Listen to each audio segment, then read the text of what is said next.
resolver algumas coisas. Então, esse tempo de retardo vai possibilitar que nossa prova seja na quarta. Estão gravando todos essa informação. Eu sei que não está passando para todo mundo, porque ainda não chegou todo mundo, mas essa informação é boa para que você relaxe um pouquinho, né? Você vai relaxar agora. Nós vamos ter, a partir de nossa aula de hoje, nós vamos ter todo o final de semana, a gente vai ter segunda-feira, terça e quarta-feira, hein? Sei que vocês, os que não estão trabalhando, que estão em casa, tem mais tempo para estudar. Mas os que estão trabalhando têm possibilidade de pegar as aulas, a lista de exercício. E nossa prova será quarta-feira, no horário das 18 horas. Eu estava fazendo agora, antes de começar aí, estava tomando nota dos primeiros que entraram na sala virtual. Até às 18 horas só entraram 10 colegas, entendeu? Agora que está entrando todo o pessoal, estou dando permissão, mas até às 18 horas só tinha 18, só tinha 10. O que acontece? Que a nossa prova de quarta-feira, ela vai começar no momento em que eu fale para vocês abrir a Google Sala, né? A Google Classroom. Essa sala de aula virtual, você vai encontrar em sua endereço a pergunta que eu vou fazer para você, né? A pergunta, o sistema de pergunta. Você vai ter um tempo de 2 horas, ou mais ou menos de 2 horas, porque lembre que a nossa aula não é de 1 hora, é 50 minutos, quanto mais. Então, a gente vai ter um tempo aí, vocês vão trabalhar sozinho, e você me vão enviar pelo próprio Google Classroom, né, a resposta. Já estou falando esse informe agora, para ir ganhando tempo, quando chega o pessoal. E eu gostaria também que vocês socializaram essa informação através do grupo de WhatsApp, né? Então, a ideia é que cada um de vocês, o dia quarta, né, quarta-feira, dia 27, quarta-feira vai ser 30 de setembro, você vai receber pelo Google Classroom, de forma individualizada, uma prova, né? Uma prova com 3 perguntas. Essas 3 perguntas, né, elas 3 ou 4 perguntas, depende. Né? Essas perguntas, elas têm que ser respondidas em uma folha e se você considera que pode fazer uma imagem, uma foto e anexar para seu próprio link aí no Google Classroom, maravilha. Quem consiga fazer com um editor de equações ou responder aí a pergunta dentro da mesma Google Classroom, maravilha. Ainda não tenho a prova elaborada. Eu não sei ainda que prova vou colocar. Falei para vocês que eu vou deixar esse final de semana para pensar um pouco sobre o que fazer com essa prova. Estou falando claro. Para mim é muito incômodo colocar uma prova nesse momento difícil. Eu sei que todos vocês estão em uma situação tensa, porque é a primeira vez que se enfrentam a esse modelo de aula não presencial. E avaliar é a coisa mais difícil. Eu não gosto de avaliar, mas a gente tem que avaliar. Então, como eu falei, eu não tenho ainda um padrão de prova. Né? Mas se eu vou conseguir daqui a domingo, eu vou conseguir aprovar. Então, quarta-feira, a gente tem que entrar um pouquinho mais cedo, né? Para as 18 horas, já está todo mundo pronto.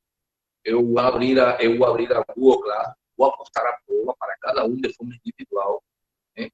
E a partir daí você se manda a resolver sua prova, segundo o seu conhecimento. E tem que ser contra o tempo. Você vai ter até as 20 horas, ou eu vou deixar até as 20 horas, para você reenviar a resposta. Tudo bem? Você reenvia a resposta, como eu falei, pode ser com uma foto, você responde, né, em uma folha. Se isso, no caso, que eu coloque um problema para resolver com algumas ferramentas matemáticas. Porque a prova, ela pode ser também de múltipla escolha, de verdadeiro ou falso. Mas isso eu não quero, porque a física não é verdadeiro ou falso. A física não é também de múltipla escolha. A física é de elaboração, para eu comprovar até onde você está estudando a solução do problema de cinemática. Tá bom? Mas ainda estou indeciso, eu não sei ainda o que eu vou colocar, mas o que eu estou querendo afirmar agora para vocês, que você vai ter essa possibilidade, você vai pegar a prova, você vai a resolver a prova e você me reenvia essa prova. Pelo método, você me reenvia e eu vou ter um feedback, eu vou enviar a nota através da Google Classroom. Tudo bem? Então, Professor? eu preciso. Sim, quem é o Paulo? Oi, Isso, Paulo. Paulo. Boa noite, professor. Boa E noite. deixa eu ver se eu entendi aqui no caso. A gente não vai resolver, tipo assim, a gente não vai resolver a prova no Google, nesse aplicativo, né? A gente vai fazer no papel, tirar foto e mandar pelo Google, por esse aplicativo aí que o senhor fala, é? Isso é uma variante, isso, Paulo, essa é uma possibilidade. Você também pode resolver a prova pelo aplicativo. Se você se sente melhor trabalhando, resolvendo a prova em uma folha, né? E daí fazer uma foto, uma imagem, e colocar no aplicativo, é muito fácil, é mais fácil, né? Isso é para que tenha essa possibilidade de tirar uma foto no celular, fazer depois um link. Eu não quero complicar vocês. Você, cada um, vai a procurar um método para enviar a resposta. Tudo bem? Se você pode resolver pelo aplicativo, maravilha, porque o aplicativo ele me dá a possibilidade de interagir com cada um de vocês de forma independente. Ou seja, que a prova de Paulo não vai ser igual à prova de Brenda, não vai ser igual à prova de Pedro. Pode ser que algumas provas coincidam, né? Mas você não vai estar sabendo. Para você saber, Paulo, a prova que pegou, por exemplo, Andressa, ou que pegou Pedro Henrique, você vai ter que perguntar para ela. Eu não quero que ninguém pergunte, a prova é individual, bem? Eu vou precisar aí um trabalho individual. Então é isso, tá bom? Então não se preocupe. Então seria Você mais fácil, como o senhor falou, né? A gente fazer pelo aplicativo, aí vai ter como a gente digitar, pedir e enviar, né? isso também, se, por isso estou precisando refletir um pouquinho. Se é pelo aplicativo, você vai ter a resposta aí no aplicativo. Então você só é clicar no lugar certo e me reenvia, tudo bem? Isso aí é um método que ainda não tenho definido, mas não se preocupe. O que eu preciso, o que eu estou querendo chamar a atenção, é que você tem que se ajustar o tempo. O tempo é chave. O que? Quem não entregue a resposta em essas até 8 horas da noite, né, de quarta-feira, vai ficar fora. É como que não realizou a prova. Porque você sabe, em uma aula presencial, o professor entrega o modelo de prova, você resolve, o professor fala, 15 para as 8, estou levando a prova. Pronto, quem ficou, não entregou. Então, o que eu quero é isso, gente, que você se ajuste a esse tempo, que terminou rápido, porque tem um conhecimento e conseguiu maravilha. Eu não pretendo que ninguém reprove, essa é a nossa primeira prova, mas eu quero comprovar até onde você tem conhecimento através desse método, que é o método complexo, esse método da aula habitual, tá? Então, Mas tem que estudar. quarta-feira é a nossa prova, né? Então, isso, já estou comunicando para que você socialize. Quarta-feira, dia 30, às 18 horas da noite, você vai receber sua prova pelo Google Classroom, tá? Não vai ser por aqui pelo Meet. A gente vai ter um Meet, mas você também vai ter que acessar o Google Classroom. Eu vou abrir o Google, o Meet, né, para a nossa aula virtual, vou orientar o que a gente vai fazer, e daí você vai revisar em sua buzão, né, em seu Google Classroom, em seu endereço pessoal, a prova que eu postei. Né? A prova eu posso postar 5 minutos antes, posso postar na hora. Para mim é muito rápido, mas você vai ficar aguardando esse tempinho. Pronto, tudo bem? Tudo bem, então. Professor, Sim. Alguma outra pergunta, gente? Amanda? e aí no caso a gente vai fazer a prova online com você no Google Meet? Não, Amanda, você não entendeu. Deixa eu voltar a explicar. Eu estou falando que a prova vai ser pelo Google Classroom, pela Certo, sala de aula é que virtual. o senhor falou pra gente entrar às 18 horas, vai ser só pra fazer o aviso mesmo, né? Isso, muito bem. Aí Isso, depois a gente... Ah, e entendi. aí, isso, eu dou o aviso, eu dou algumas orientações, e aí você abre seu Google Classroom, e vai encontrar em seu link a prova que eu vou colocar para vocês. Então, aí já está valendo, enquanto aí tem um relógio, enquanto você já recebeu, você começa a resolver, a responder. E aí me reenvia. E o que estou falando, tem que reenviar até 8 horas da noite, né? Porque 8 horas da noite eu fecho, tá bom? Certo, entendi. Obrigada. Então, é fácil, vai ser muito fácil, não se preocupa, porque a gente vai precisar ter internet. Agora, deixa eu aproveitar rápido antes de começar a nossa aula. Acontece que algum de vocês não tem internet. Olha aí, isso é outro momento difícil. Não tem internet, não consegui abrir o Google Classroom, eu fiquei agoniado, professor. Você me comunicam isso pelo grupo do WhatsApp. Então, eu vou habilitar um segundo momento para entrar em contato com vocês. Com quem, não é com todo mundo, tem que ter uma justificativa. Aquele aí, colega que não conseguiu acessar a internet, porque estava, como acontece aqui na minha casa também, que às vezes a internet vai embora. Então, se esse dia você não tem internet, você comunica. Eu não estou conseguindo, eu quero aplazar essa prova, quero prorrogar o momento da prova. E eu entro em contato depois de forma pessoal. Tudo bem? Mas isso não tem problema. Eu espero que todo mundo consiga quarta-feira para ir ganhando tempo. Tá bom, Andressa? Andrés, foi Andressa ou Amanda? Que falou? Amanda, entendi. Obrigado, vamos lá. Então, gente, vamos começar nossa aula, que nossa aula de hoje, ela tem uma importância também com vista à nossa prova, porque nós vamos continuar fundamentando o movimento no plano, o movimento em duas dimensões. Hoje eu quero apresentar para vocês o movimento circular uniforme. O movimento circular uniforme, como a gente vai falar daqui a pouco na apresentação, ele é um exemplo de movimento bidimensional. A gente estudou já como movimento bidimensional o caso do movimento oblíquo, né? O movimento balístico, como também se conhece, movimento de projétil. Esse é um exemplo chave para estudar o movimento em duas dimensões. A gente agora vai utilizar o movimento circular, né? É aquele movimento de uma partícula em torno de um eixo central, dando revoluções, movimento de rotação. Mas, por enquanto, o movimento que a gente deve estudar nesse sentido é um movimento circular uniforme. A gente vai ver algumas grandezas físicas, a gente vai estudar o movimento circular uniforme desde o ponto de vista vetorial e escalar, e a gente vai fazer esse link, né, para entender melhor como o movimento mecânico ele se pode estruturar a partir das dimensões, né? Por exemplo, a gente estuda o movimento em uma dimensão, a gente estuda o movimento em duas dimensões com projeto, e a gente vai estudar hoje o movimento circular. Ficou um problema aí que eu quero, para começar, eu quero reativar esse problema que eu orientei para vocês. Lembram qual foi o problema? Era aquele problema onde tinha um avião de salvamento que joga uma balsa, né? Você está lembrando a aula anterior sobre uma pessoa que está em uma situação de acidente, no rio, no mar. E então ele pergunta algumas coisas aí. Deixa eu ver se eu consigo apresentar esse problema para fazer uma análise do problema, tá? Eu falei que era importante você estudar esse problema, tratar de resolver sozinho, porque é um problema chico, um problema chave para resolver a ideia do movimento oblíquo, hein? Esse é o caso do movimento horizontal. Então, deixa eu pegar a slide que aparece por aqui e apresentar esse problema agora rapidinho.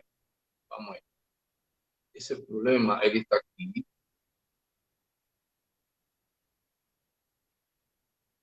Ver se eu consigo.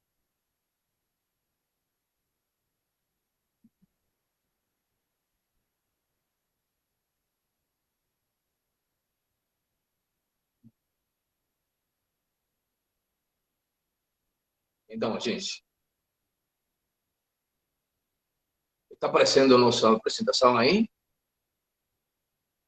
Apareceu, né? Então, vou ampliar ela e vou colocar aqui.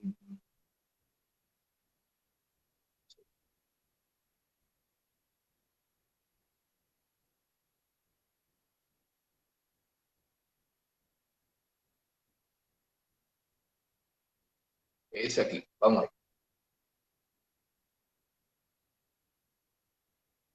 Tá, então, para começar nossa aula de hoje e conseguir aí que as nossas cabeças fiquem um pouquinho mais simples, mais suave, né? Como eu falo, vamos ver um exemplo que eu falei para você estudar, né? É um projeto lançado de um avião e aqui tem um encabeçamento nesse problema, né? A figura, um avião de salvamento, voa a 198 quilômetros por hora.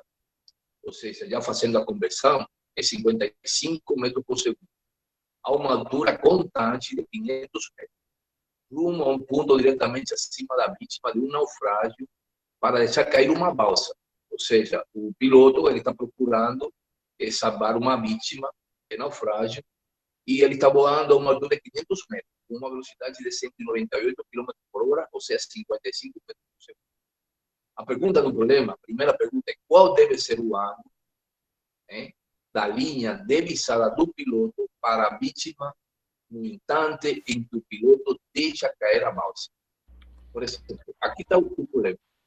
Sim, aqui está falando, o microfone aberto. Vamos lá. Então, aqui é uma imagem que também aparece. Esse é um problema que está resolvido no livro. Eu trago esse problema precisamente. Oi? Eu trago esse problema precisamente para você ter a habilidade de ler o livro e interpretar as informações que oferece nosso livro didático. Todo mundo tem um livro, e a partir desse livro, e a cultura do livro, a gente tem que pegar o conhecimento. Porque, como eu falei, o professor não pode oferecer tudo o que você precisa, e muito menos aqui em uma sala de aula virtual. Então, vamos a interpretar o problema. O avião está voando a essa velocidade de 55 metros por segundo, uma velocidade não é muito grande, mas para um avião é uma velocidade boa, Então, ele está a uma altura de 500 metros. Aqui está essa altura, e aqui está a velocidade inicial. O piloto, ele divisa a pessoa que está precisando do salvamento. E ele, quando divisa essa pessoa, rapidamente, de forma intuitiva, ele já determina o ângulo em que encontra essa pessoa. Pronto. Como determinar esse ângulo? Para determinar esse ângulo, você tem que interpretar o gráfico que está formado a partir dessa imagem. Você vai ter aqui a altura e você vai ter a distância em que se encontra, olha aqui, a vítima. Então, você tem a altura, você tem a distância, mas esse problema não oferece esse dado, só oferece dois dados, um deles é a altura e outro é a velocidade. Para isso, você tem que procurar suas equações de cinemática. E para isso, você tem que também estruturar graficamente o que está acontecendo aqui. Aqui o sistema de eixo de coordenada cartesiana, ele vai ser localizado no avião, na primeira figura na esquerda do avião. Então, a partir daí, começa o estudo. A balsa que o avião vai deixar cair, ela vai descrever uma trajetória parabólica. Olha aí, a balsa está caindo em forma de parábola, mas também ela se está deslocando no eixo horizontal. Conclusão, a balsa ela tem dois tipos de movimento. Ela tem um movimento uniforme e ela tem um movimento acelerado de queda. Não é uma queda livre, é uma queda. Lembrem que a queda livre é quando a velocidade inicial na direção vertical é zero. Então, aí é um movimento de queda, não queda livre. Então, essa balsa ela tem dois movimentos. É o exemplo que a gente fala, dois movimentos, um movimento na horizontal e um movimento na vertical. Mas o piloto, ele, quando consegue chegar a vítima, ele chega em linha reta. Você sabe, isso é um princípio físico, que a luz, ela viaja em forma reta. Como é que o piloto divisa ou observa a presença da vítima?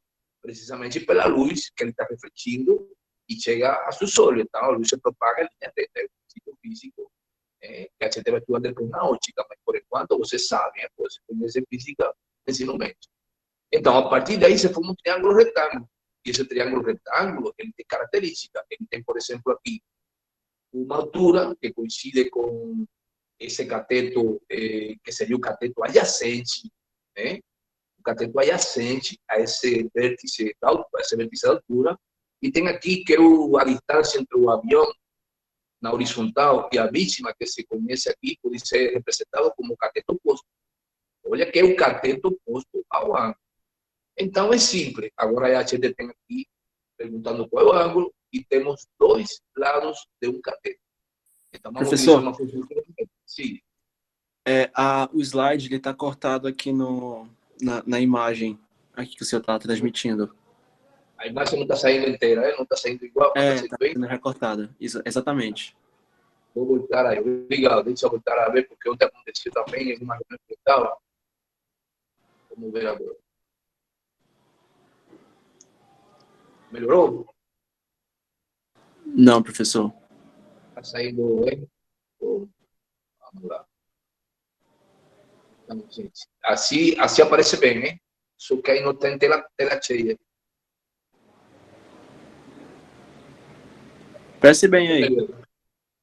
Mas vamos ter que trabalhar assim, então. Obrigado, vamos lá. Então, o que acontece? Que qual deve ser o ângulo, nesse caso, né, para que se observe o ângulo que o piloto deve observar a vítima? Para isso, você está utilizando uma função trigonométrica. Né? E a outra pergunta, eu vou responder esse problema e depois você vai repetir um pouquinho. No momento em que a balsa atinge a água, qual é a sua velocidade na notação do vetor unitário e na notação módulo ângulo? Então, eu vou apresentar aqui a outra imagem. Por exemplo, em essa imagem, você vai observar que o ângulo que a gente vai calcular não é outra coisa que se pode calcular através da cotangência, né, desse ângulo, que vai ser igual ao cateto oposto dividido entre a hipotenusa.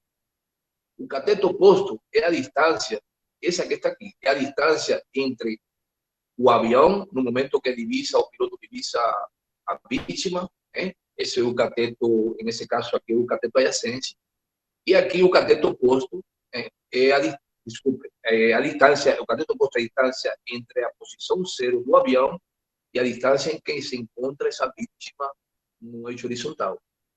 E o cateto adjacente, nesse caso, é a altura. Então, triângulo, a gente está observando um triângulo. Tudo bem? Então, eu tenho aqui a fórmula para calcular simplesmente o valor do ângulo em que o piloto divisa. Hein? Aqui, o ângulo vai ser igual a tangente menos 1 do cateto oposto dividido entre o cateto adjacente. Tangente, a cotangente. Pronto. A partir daí, qual é o grande problema? Que a gente não tem a distância horizontal. A gente não tem a distância horizontal. A fórmula para calcular essa distância horizontal, ela pode ser calculada aqui embaixo. Né? X menos x sub zero igual a velocidade inicial vezes o cosseno do ângulo vezes o tempo. Agora aparece outro problema. A gente não tem o tempo. E o tempo ele pode ser calculado a partir de conhecer a altura, né? Conhecer aqui a velocidade inicial, e conhecer que a balsa está caindo precisamente pela ação da gravidade. Né? Então, a partir dessa análise aqui, você chega a descompor as duas velocidades, olha aqui, as duas velocidades dessa balsa. Uma seria a velocidade em x e outra seria a velocidade em y. A velocidade em x é um movimento, é uma velocidade constante, que se corresponde com a velocidade do avião. Por quê? Porque o avião, nesse caso, quando ele deixa a cair a balsa, essa balsa ela sai com a velocidade do avião. E na direção horizontal, o movimento é uniforme. Tudo bem? Aqui na direção vertical, o movimento é acelerado. Então, voltamos aqui a essa imagem e a gente vai encontrar aqui que a distância percorrida na direção X pela balsa vai ser igual a essa aqui, onde o tempo vai ser calculado pelo movimento acelerado. O tempo aqui vai ser igual a esse valor aqui, substituído nessa equação, todo mundo sabe. Pronto. E o tempo vai ser igual a 10,1 segundo. Ou seja, que a balsa ela vai demorar em cair e se deslocar para horizontalmente 10,1 segundo. Eu pego esse tempo, boto aqui na equação do movimento horizontal, do movimento uniforme na direção horizontal, vou substituir aqui 50, o cosseno de 0 grau, nesse caso é 1, e o resultado é que a distância que se encontra no momento de observar a vítima é de 555,5 metros. A partir de aí, desse valor, você substitui aqui, determina na tabela o valor da cotangência e o ângulo que observou o piloto, né, o ângulo para observar a vítima, foi de 48 graus. E pronto, está resolvido, entendeu? Então, esse aí é o método que você tem que empregar. Você tem que resolver esse problema sozinho, pode resolver de novo o problema e chegar a esse resultado. Então, a letra B, ela pergunta sobre qual o valor da velocidade com que chega essa balsa à vítima. A vítima, se ela cai acima da vítima, pode quebrar a cabeça da vítima, pode matar a vítima. Então, mas olha a velocidade que ela vai chegar. Hein? Para calcular a velocidade, você tem que ter em conta duas coisas. Primeiro, tem que ter em conta como calcular o valor, olha, da velocidade em X, né? E o valor da velocidade em Y. Um instante no instante de chegada à água. Como calcular essa velocidade no instante de chegada à água? Vamos lá, vamos essa figura aqui. Seria no momento em que ela cai aqui na água, ela vai cair perto da vítima. Então, quando ela cai perto da vítima, a velocidade dessa balsa, ela vai ter duas projeções. Olha aqui, ela vai ter a projeção horizontal e ela vai ter a projeção vertical. A velocidade vertical inicial era 0 e ela vai ir aumentando em função da aceleração constante da gravidade. Então, ela cai aqui com uma velocidade vertical e com uma velocidade horizontal. Essas duas velocidades são as componentes do vetor velocidade que a gente está perguntando. Então, vamos de novo a essa solução. A velocidade na vertical, na horizontal, vai ser igual à velocidade inicial cosseno do ângulo. Vamos ver se é verdade. Vamos lá. A velocidade na horizontal, vou botar aqui, ela começa aqui. Velocidade vai ser igual à velocidade inicial vezes o cosseno do ângulo. Por quê? Porque aqui se forma um ângulo, né? Você vai observar, esse ângulo aqui é alterno, né? Esse aqui é semelhante a esse aqui por alternos, tudo bem? E então, o cosseno do ângulo, você aí não tem um ângulo, mas vamos ver aqui, que se forma um triângulo retângulo, vamos observar, então ficaria o ângulo que se forma na horizontal, né? Vamos lá, vamos falar outra coisa. Como eu conheço, eu não conheço esse ângulo porque ele chega, mas eu conheço que aqui a velocidade inicial é a velocidade em T, porque o movimento é uniforme. Então eu posso falar já diretamente que o ângulo que se forma aqui entre a velocidade inicial e a velocidade X é 0 grau. Olha aqui. Então eu tenho esse resultado aqui.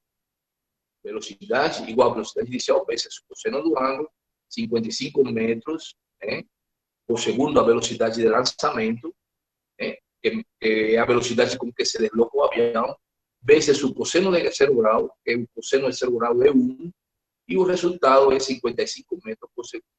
Essa é a velocidade em X. Qual será a velocidade em Y? A velocidade em Y ela se calcula também a partir da origem do movimento. Eu vou colocar aqui no sistema de referência, no sistema de eixo de hipotenusa cartesiana, o ângulo a partir daqui também é 0, o movimento é independente, é o movimento horizontal.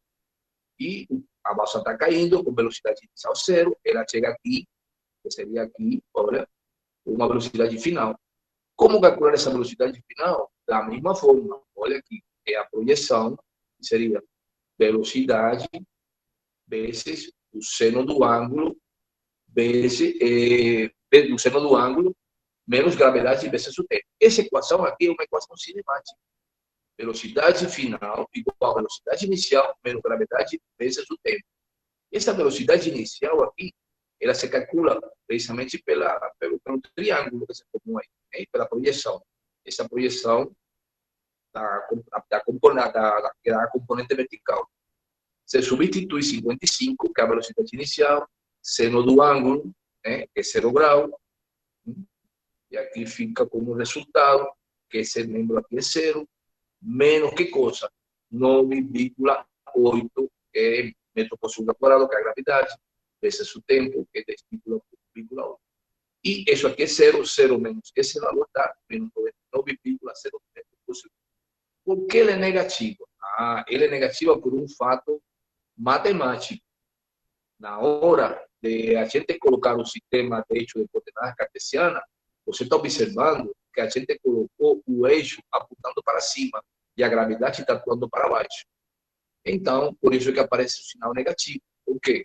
Porque, nesse caso, a gravidade está apontando para baixo e a gente tem o eixo apontando para cima. Tudo bem, a gente isso é conveniência, isso não pode criar uma dor de cabeça. Então, depois que a gente tem isso aqui, já a gente vai ter aqui as duas velocidades, as duas componentes da velocidade no momento da queda. Na direção horizontal, 55 metros por segundo, e na direção vertical, no eixo Y, 99, menos 99 metros por segundo. Se você estuda e faz uma análise desse resultado aqui se forma, vamos observar aqui, um triângulo retângulo, e a gente está calculando desse triângulo retângulo sua hipotenusa, os dois catetos seriam velocidade na componente horizontal x e a velocidade, que é essa aqui paralelo a esse lado aqui, a velocidade na componente vertical y. E o resultado, quando você aplica aí o teorema de Pitágoras, fica que a velocidade é igual a 11,3 metros por segundo. E como calcular o ângulo? O ângulo vai ser igual a tangente do cateto adjacente do cateto oposto. E fica esse resultado. Então, isso é para treinar. Eu coloquei esse problema aí agora em discussão, porque foi um problema que ficou como trabalho de dependência. Então, esse problema de trabalho de dependência é para você refletir, é para você resolver o problema. Está resolvido no livro. Eu estou resolvendo aqui com vocês aí de uma forma grosseira, porque eu não tenho aqui um lápis, um pincel para detalhar tudo o que a gente precisa. Mas, mesmo assim, você tem que interpretar esse problema. Esse problema ele pode ser estudado com outras variantes. Pode ser um problema, por exemplo, análogo, uma pedra que ela sai da superfície de uma mesa e ela cai, por exemplo, no chão. Ela se movimenta primeiro rolando pela mesa, uma bola rolando pela mesa. Quando ela encontra o extremo da mesa, ela cai, mas também ela se desloca na horizontal. Então, esse é um problema chave para você ter uma noção de movimento horizontal. Se chama assim, lançamento horizontal. Tudo bem? Então, alguma dúvida daí, a gente pode resolver o outro.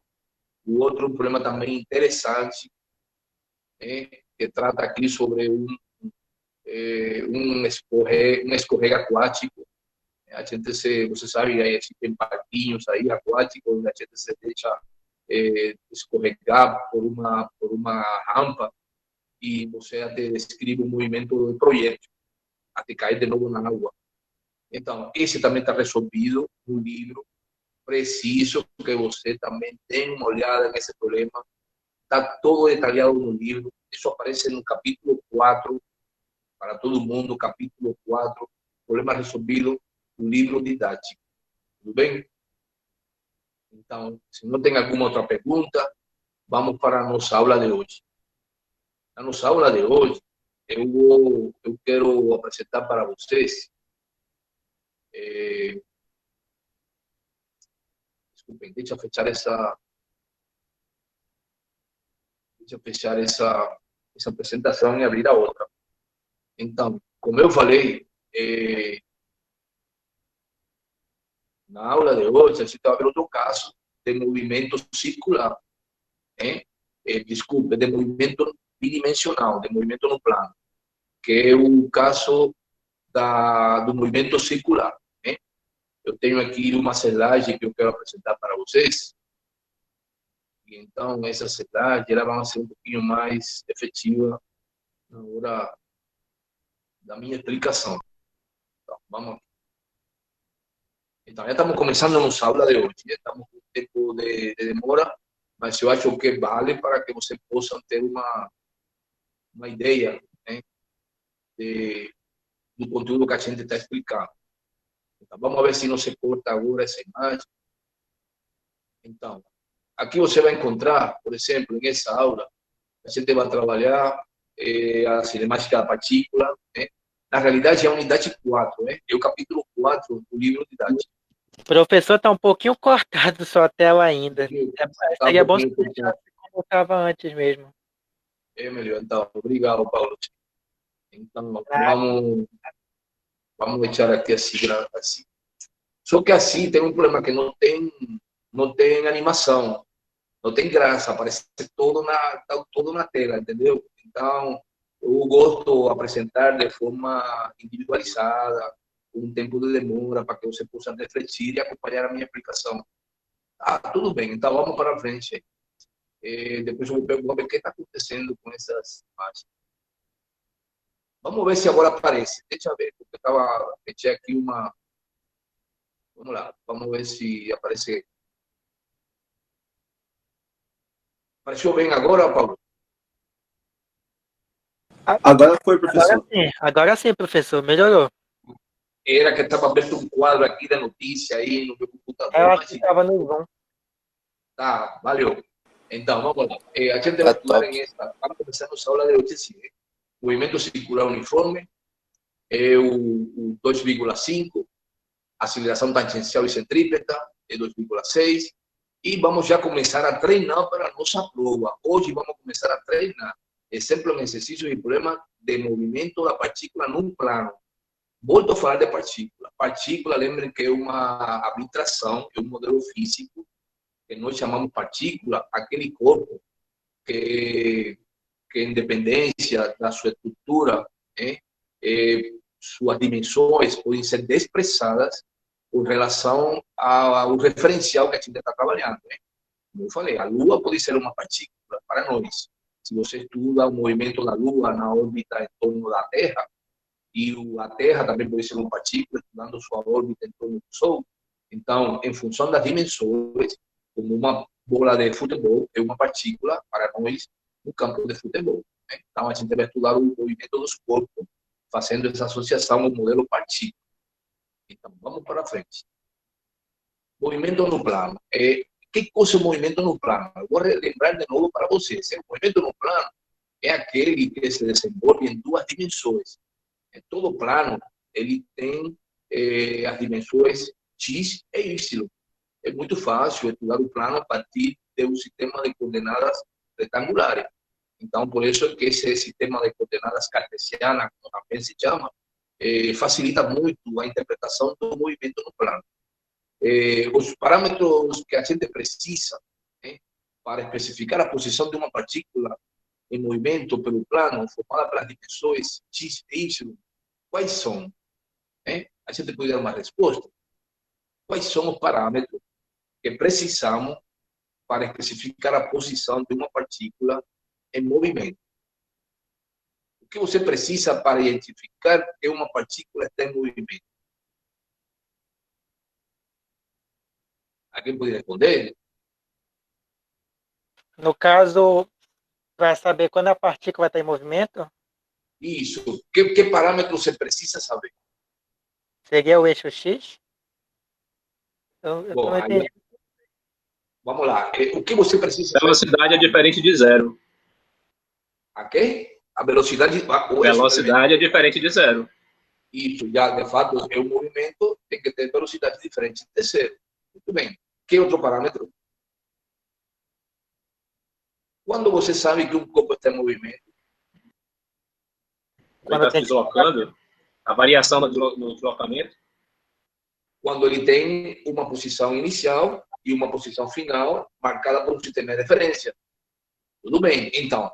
Está perto, está muito bem. Então, o parâmetro mais importante para a gente ter ideia do movimento de uma partícula em um plano são suas coordenadas. O que são suas coordenadas? Suas coordenadas não são outras coisas que são referenciais com relação ao eixo X e ao eixo Y. Então, viu que é interessante? Você falar muito bem sua velocidade, mas primeiro, para eu saber que um sistema ou que uma partícula está em movimento, eu tenho que saber suas coordenadas. Suas coordenadas, elas são determinadas facilmente em função do sistema de referência. E quando eu tenho um sistema de referência, eu aplico um sistema de eixo de coordenadas retangulares para facilitar o entendimento e aí eu boto as coordenadas. Em essa figura que aparece aí, a gente tem uma partícula P, em uma trajetória X, uma trajetória que é arbitrária. Em um momento T, essa partícula tem duas coordenadas. Ela tem uma coordenada no eixo X e uma coordenada no eixo Y. Como você sabe, eu falo às vezes eixo, às vezes falo dimensões, hein? Então, ele tem uma coordenada no tempo, em X, e uma coordenada no tempo, em Y. A partir daí, já o estudo do movimento é muito simples. Por quê? Porque a partir daí, em esse caso das coordenadas cartesianas, a posição de uma partícula em movimento será descrita pelas funções x em t e y em t. Onde, como a gente falou, sempre vamos a colocar no eixo da abscissa a variável independente. Então, aqui, para facilitar, já é uma história tradicional para nós, em um sistema de eixo de coordenadas cartesianas, colocar no eixo da abscissa a coordenada x, para facilitar, e colocar no eixo das coordenadas a dimensão y. Da mesma forma que a gente utilizava quando era tudo em função do tempo, na abscissa a gente colocava o tempo, e nas, como se chama, nas coordenadas, a coordenada que a gente queria, que dependia do tempo. Podia ser velocidade, falei coordenada, a grandeza, que varia em função do tempo, pode ser velocidade, pode ser aceleração, tudo bem. A gente depois vai continuar criando essa habilidade. Bom, aqui a gente tem a equação do movimento, Por exemplo, se você tem essa partícula, a gente tem aqui uma posição da partícula que pode ser dada pelo raio vetor R. E o raio vetor R, ele dá posição. Se você traz aqui um raio vetor desde o zero até a partícula P, zero que é a origem do sistema de coordenadas, até o ponto P, você vai calcular que esse raio, esse vetor R de posição, ele depende da coordenada x, no eixo x, e da coordenada y, na dimensão, nesse caso, y. Bem? Aqui você pode também calcular a velocidade. Você sabe, já é perto, você sabe que a velocidade instantânea em um movimento, por exemplo, acelerado, ela é igual à derivada do vetor de posição em função do tempo, que é a mesma coisa que calcular a velocidade em x e a velocidade em y. Da mesma forma que também é fácil calcular a aceleração. A aceleração é a derivada da velocidade em função do tempo, ou seja, aceleração em x mais aceleração em y. Tudo isso aqui é vetorial. Você sabe que a suma vetorial não é igual à suma algébrica.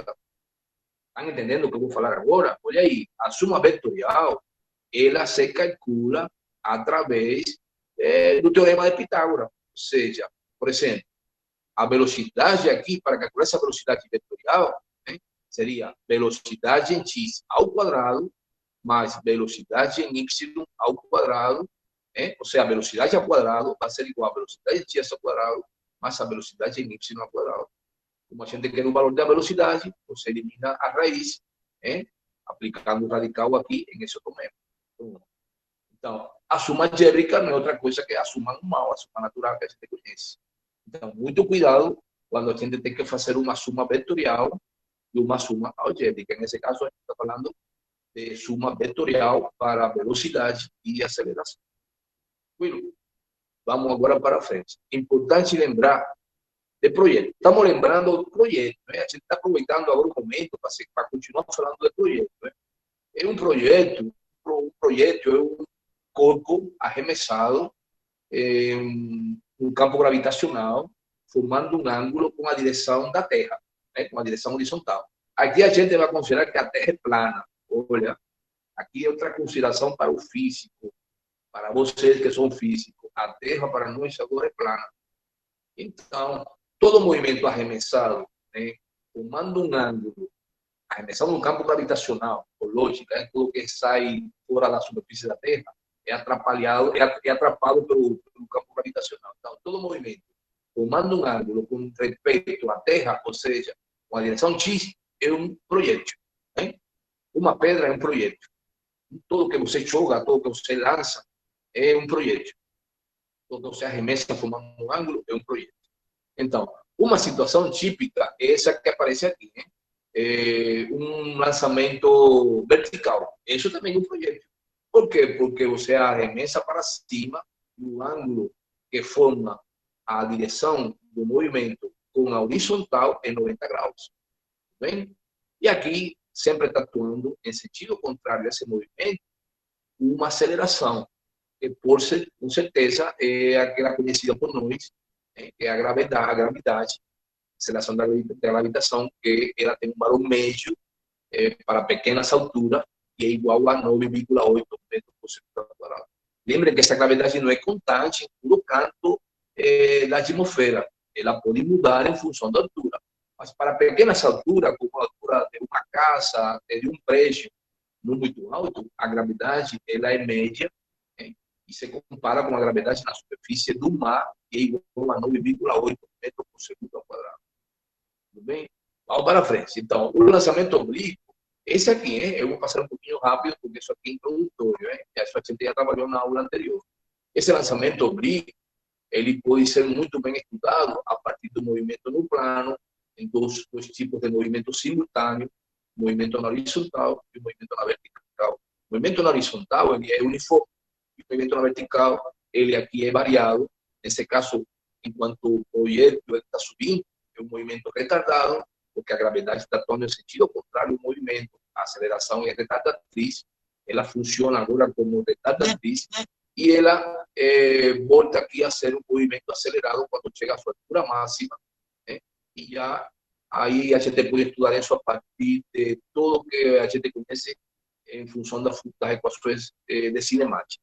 Estou fazendo uma transposição onde se fala de coordenadas y sub 0, se fala de altura, onde se fala de x, se fala de alcance, e pronto. Então, aqui a gente tem duas projeções, e com essas projeções a gente determina as componentes da velocidade inicial em cada uma das dimensões x e y. Isso aqui é muito fácil, né? Você sabe, essa projeção aqui dá uma componente que se chama velocidade inicial em x e outra componente, velocidade inicial em y, para y e para x e para y. Em função trigonométrica, você sabe, essa componente aqui vai ser igual à velocidade inicial vezes o cosseno de ângulo, porque essa componente aqui é o cateto adjacente desse triângulo retângulo, né? Esse 0x é o cateto adjacente desse triângulo retângulo, e vezes 0y, aqui é o cateto oposto desse triângulo retângulo. Esse aqui é paralelo a esse lado aqui do triângulo, e por isso a gente utiliza a função trigonométrica para calcular essas componentes da velocidade inicial. Essas componentes também ela aparecem em um movimento, por exemplo, como esse que aparece aqui. Já quando a gente está estudando o movimento em toda essa trajetória parabólica, você vai observando como a velocidade, que é um vetor que depende das condições do problema, por exemplo, da altura, depende da posição. Essa velocidade, ela vai provocando duas componentes também que vão variando em função do tempo. Com exceção da componente horizontal, que se você observa, ela aqui tem o mesmo valor. Por quê? Porque no movimento horizontal, a velocidade em essa dimensão é constante, é um movimento uniforme. Então, se você observa aqui a velocidade inicial em x, o vetorzinho que eu represento aqui tem um comprimento que é igual em cada momento da trajetória desse projeto até que ele cai. Então, isso é importante no movimento horizontal de um projeto. E sempre falando, um projeto é um exemplo de movimento simultâneo, ou seja, de movimento simultâneo, um movimento na horizontal e um movimento na vertical. Aqui, nesse caso, a velocidade na vertical, ela aqui tem um valor modular inicial que vai diminuindo até que na altura máxima chega a zero. E logo, quando volta a aumentar aqui, por ser um movimento acelerado, a favor da aceleração da gravidade, ela vai aumentando até que chega a um valor aqui que a gente também pode calcular. Então, isso aqui é como a gente pode resolver as projeções, as componentes, em cada instante de tempo, do nosso movimento oblíquo. Aqui é fácil, a velocidade em x vai ser igual à velocidade inicial em x. Por quê? Porque o movimento é constante. Desculpa, o movimento uniforme, a velocidade é constante. Então, esse valor de x vai ser igual à velocidade inicial em x, durante toda essa trajetória. Já na trajetória vertical, aqui, essa velocidade, essa componente em y vai depender do tempo. E essa equação aqui é a equação, se você lembra, é a equação horária do movimento acelerado. Só que esse aqui é retardado por ser a gravidade retardatriz, nesse caso. Pronto, isso é muito fácil de ver aí. Então, as equações da posição se calcula aqui partindo de que o movimento é uniforme. Essa aqui é a equação horária do movimento uniforme. Deslocamento, posição final, não sei, vai ser igual à velocidade, que é constante, velocidade vezes o tempo. E pronto. E essa aqui é a posição da partícula, do corpo, em qualquer instante da trajetória, que também é a equação horária do movimento acelerado. Conhecendo o tempo, você pode conhecer sua posição em todo momento, seja conhecendo o tempo e a velocidade, você pode calcular, nesse caso, a posição da partícula em cada instante de tempo. Bom, combinando essas equações, você pode calcular aqui, você combina uma equação com outra, que foi o trabalho que eu mandei fazer, você vai calcular aqui a posição em função das coordenadas, ou seja, conhecendo a posição em x, conhecendo a velocidade inicial, a gravidade e o ângulo, você calcula em qualquer instante a posição dessa partícula na trajetória parabólica. Então, essa equação que você está observando aqui, que a gente pode chegar aqui trabalhando com as duas equações anteriores, é a equação da parábola, que tem essa forma matemática. E essa equação da parábola é a equação do movimento de um projeto, que é uma equação matemática, e por isso que a trajetória do projeto já é parabólica. Tudo bem? Então, vamos lá. Agora que vai começar a nossa aula. São quase 7 horas e que vamos começar a falar do conteúdo relacionado com o movimento circular. O que eu coloquei até agora é para criar um ambiente de preparação para enfrentar esse conteúdo que a gente vai passar aqui. Porque não tem nada novo. A gente vai ver que tudo que a gente já sabe vai ser depositado em essa estrutura para entender o movimento circular uniforme. A palavra movimento circular uniforme já tem um dado aí referenciado. Qual é o dado? O movimento ele acontece com alguma grandeza que o caracteriza como constante. Então, alguém pode me falar que caracteriza o movimento circular uniforme?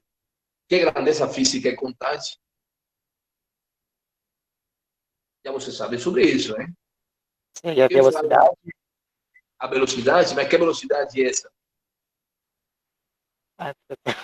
Da luz.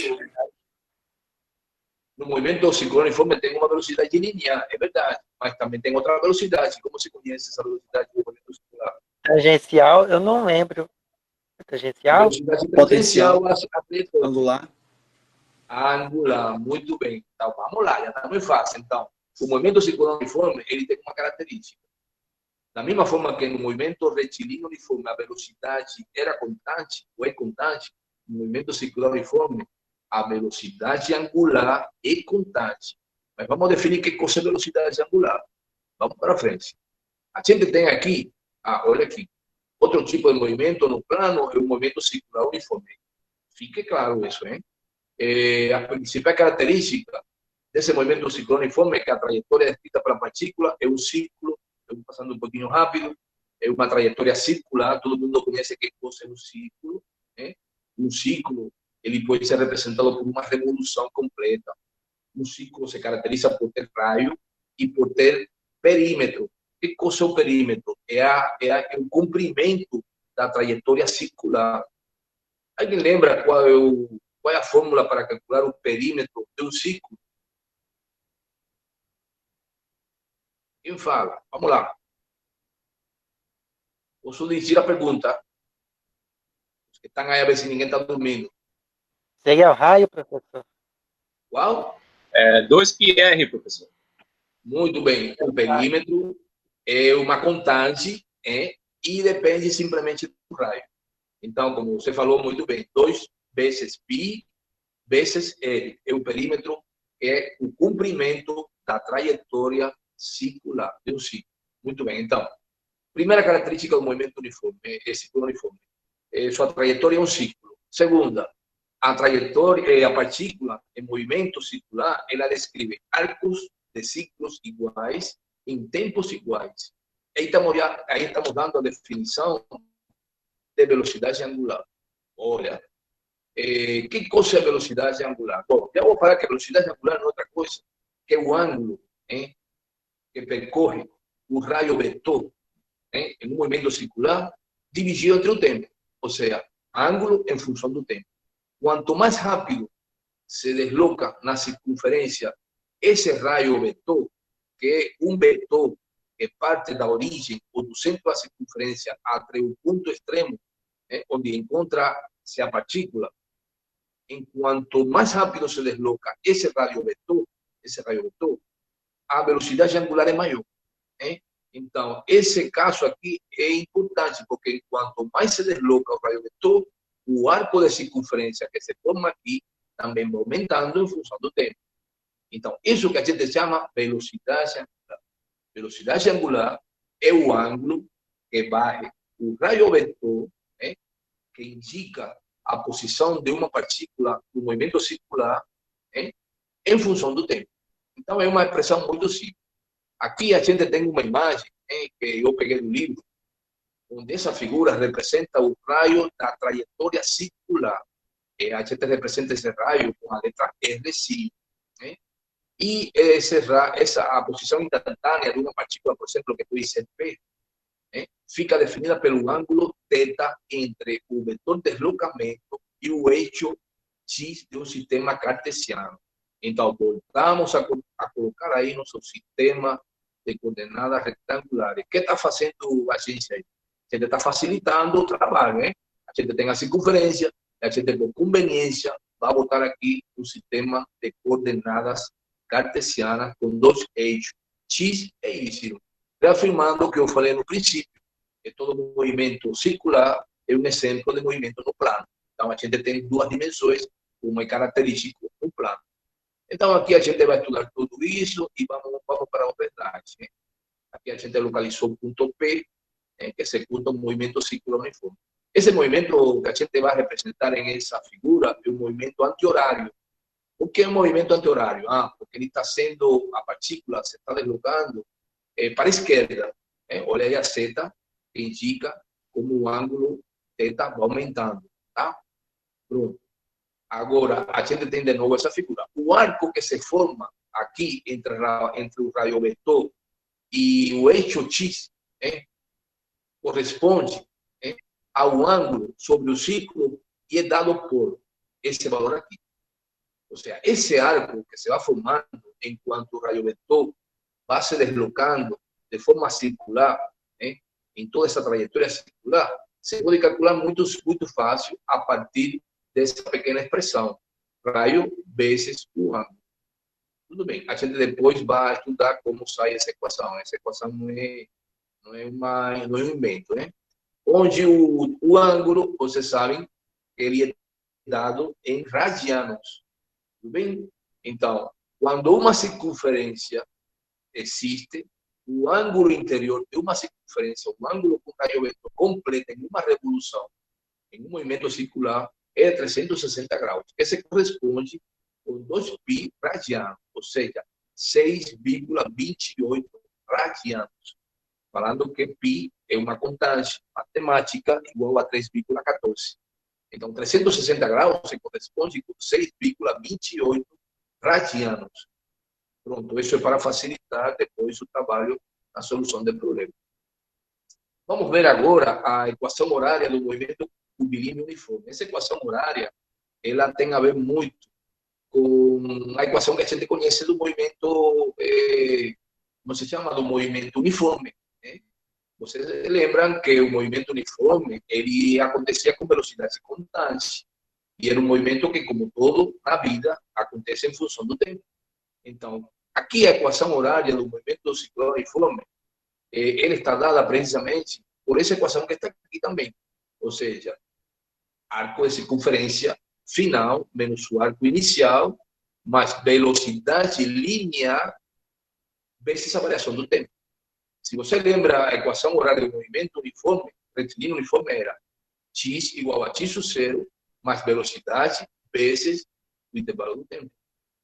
Então, aqui a gente vai fazer que esse sub zero é o valor do arco no instante inicial, t é o tempo inicial, e b é o valor da velocidade linear com que o arco S é descrito. Então, vamos falar uma coisa interessante. Em todo movimento circular, além de existir uma velocidade angular, porque a gente está falando de que esse ângulo vai aumentando em função do tempo, também existe uma velocidade linear. E essa velocidade linear, ela é perpendicular à trajetória circular do corpo em movimento circular. Então, o módulo da velocidade instantânea, que é tangente, eu falei que é pendente, é tangente ao círculo em P, é dada pela equação muito simples. Velocidade igual à derivada do arco dividido entre o tempo. Ou seja, a derivada do arco em função do tempo. Né? Ou seja, velocidade linear, como a gente conhece, é a derivada do arco, né? Do comprimento do arco em função do tempo. Da mesma forma que a velocidade no movimento retilíneo era derivada, né, da posição ou do deslocamento em função do tempo. Aqui esse não significa deslocamento, significa que coisa? Significa comprimento do arco que a gente está estudando no movimento circular. Então, vamos para frente. O período. Que coisa é o período? Olha, isso dado é uma grandeza física muito simples de entender. Período é um intervalo de tempo que acontece no movimento circular, no movimento que na mesa se conhece movimento periódico. O período é o tempo que demora um corpo em completar uma circunferência, uma rotação, uma revolução, uma volta. Olha quantas definições eu estou dando aí na língua portuguesa. Período é o tempo que demora uma partícula em completar uma revolução. Então, se a partícula completa meia revolução, a gente está falando de meio período. Então, período é tempo. Período é uma grandeza física que representa o tempo. Mas é o tempo fixo para uma revolução. Então, olha que fácil. Você conhece que a velocidade, né, era igual a deslocamento em função do tempo. Né? Deslocamento dividido entre o tempo. Quando se completa uma revolução no movimento circular, a trajetória, o comprimento da trajetória, qual é? O comprimento da trajetória é o perímetro que vocês falaram agora há pouco, 2πr. Entendeu? E então, você vai colocar aqui, velocidade vai ser igual a perímetro, que é o comprimento da trajetória, dividido entre o tempo. O tempo, agora você pode colocar como período, porque estamos falando de uma revolução. Então, isolando aqui o tempo, agora com o nome novo de período vai ser igual a 2π vezes o raio dividido entre a velocidade. Que velocidade é essa? É a velocidade linear. É a velocidade tangencial a essa trajetória circular. Então, a gente já tem um conceito de período, onde aqui a gente utiliza para esse conceito de período o valor do perímetro de uma circunferência, porque todo movimento circular é uma circunferência. Então, a frequência é uma grandeza física também muito boa associada ao período. Ela se conhece como frequência própria do movimento circular. E essa frequência não é outra coisa que o número de voltas que o corpo dá em um período. Ou seja, é uma volta, e o tempo em uma volta, em uma revolução, é período, a frequência é o inverso do período.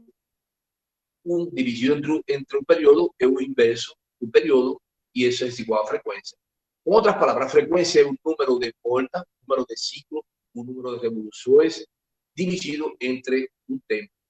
Como eu coloquei aqui, frequência é igual a n, que é o número de voltas que dá uma partícula no movimento circular, dividido entre o tempo para completar esse número de voltas x. Tudo bem? Se o caso é uma volta, é uma revolução, então fica período no lugar do tempo. Frequência é igual a uma volta, uma revolução, dividido entre o tempo conhecido agora como período. E pronto. Então, a gente já tem outra informação, outros dados para trabalhar em função de grandezas físicas, como é o caso do período, do movimento circular e da frequência do movimento circular. Por isso que muitas vezes você vai estar no livro que o conceito de movimento circular também se conhece como movimento periódico. Olha que interessante, movimento periódico. Assim como se fala, o movimento da Terra em torno do Sol é um movimento periódico. Por quê? Porque acontece cada 365 dias. Anualmente, a Terra ela dá uma volta em torno do Sol. No caso da Lua, a Lua dá uma volta periódica também. Ou seja, a Lua tem um movimento periódico. A Lua ela dá uma volta em torno da Terra em aproximadamente 27,8 dias, que é o período luar. Você sabe que nesse período luar, o lunar aparece em 4 faces da Lua. A gente depois vai falar disso em algum outro momento e você pode aprofundar mais. Pronto. Segunda equação, essa que a gente tem aqui, que é a equação horária do movimento circular uniforme, a gente pode estabelecer a lei horária. Que coisa é a lei horária? É sim. No lugar de arco, lembrem que a gente fala de ângulo.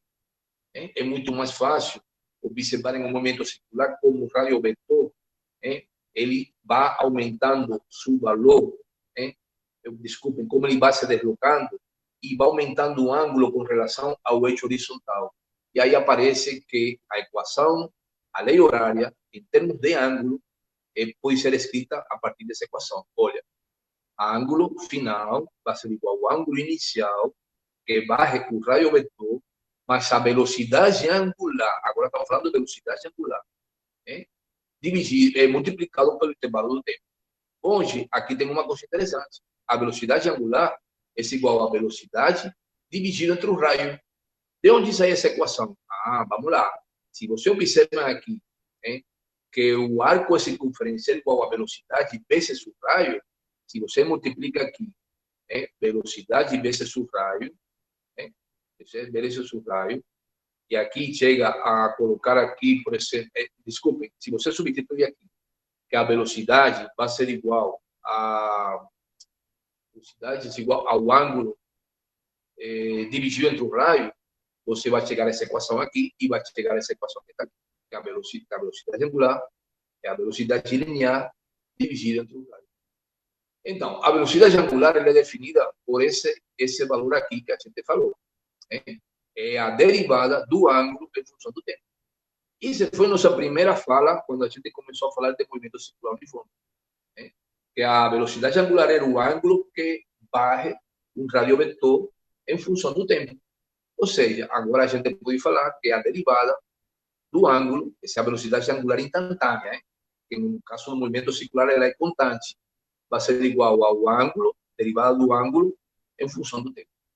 E aqui a gente pode estruturar a partir do conceito de período, que a velocidade angular é igual a 2π dividido entre o período, e como o período a frequência é o inverso do período, 2π vezes a frequência. Então, olha quantas fórmulas a gente tem aí para estudar o movimento circular.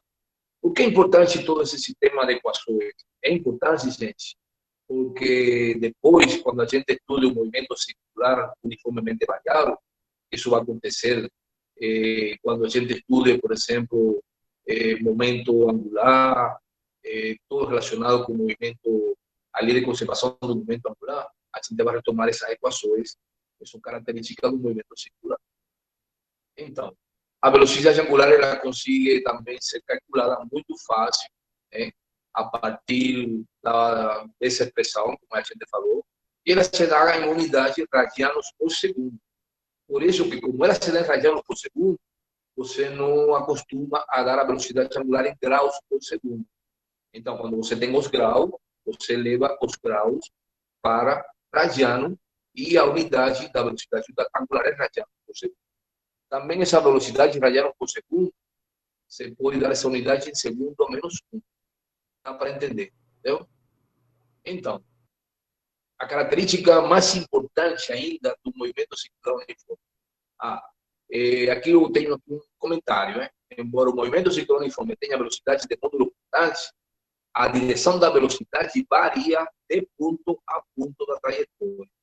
Sendo a velocidade um vetor, esta mudança na direção indica que o movimento circular uniforme é um movimento acelerado. Vamos ver se eu estou doido ou estou falando alguma coisa que não tem. Vamos ver se você entenderam. A gente falou que o movimento circular uniforme ele tem velocidade angular constante. Tudo bem?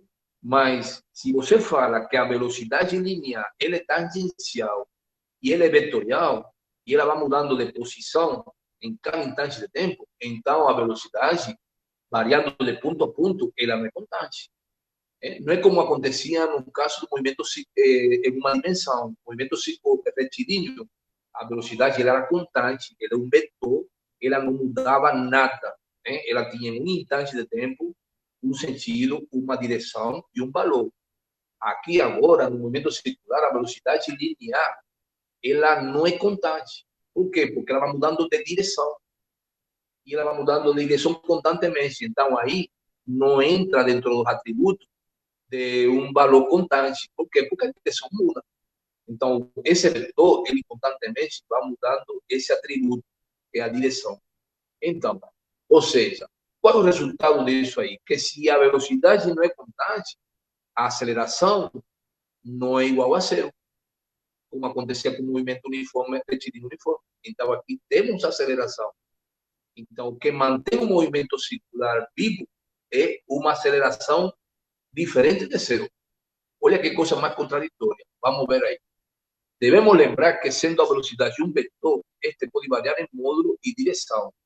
Por este motivo, a aceleração vetorial A é a suma de duas acelerações componentes.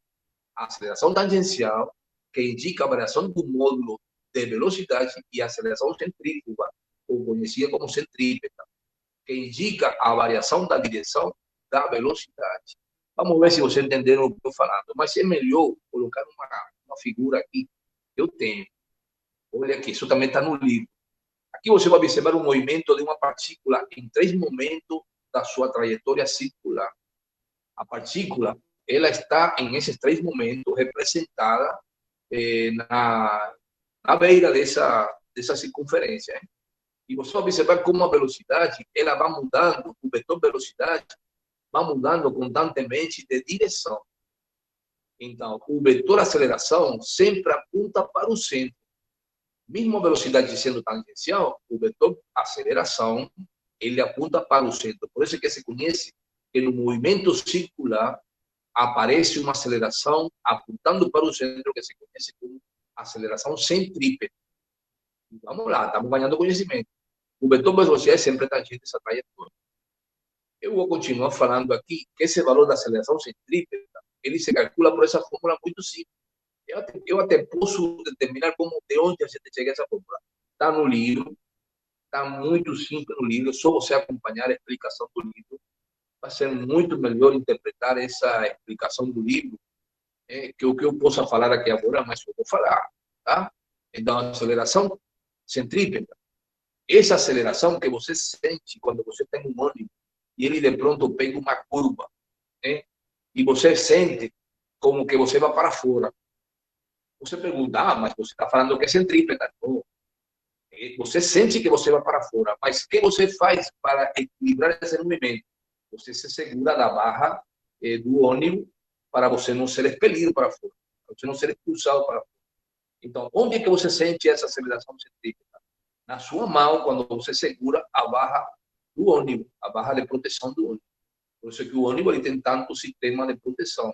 Porque o ônibus, em um momento X, ele está dando uma curva, ou ele está em uma trajetória circular, e a pessoa pode ser machucada aí se não se segura bem.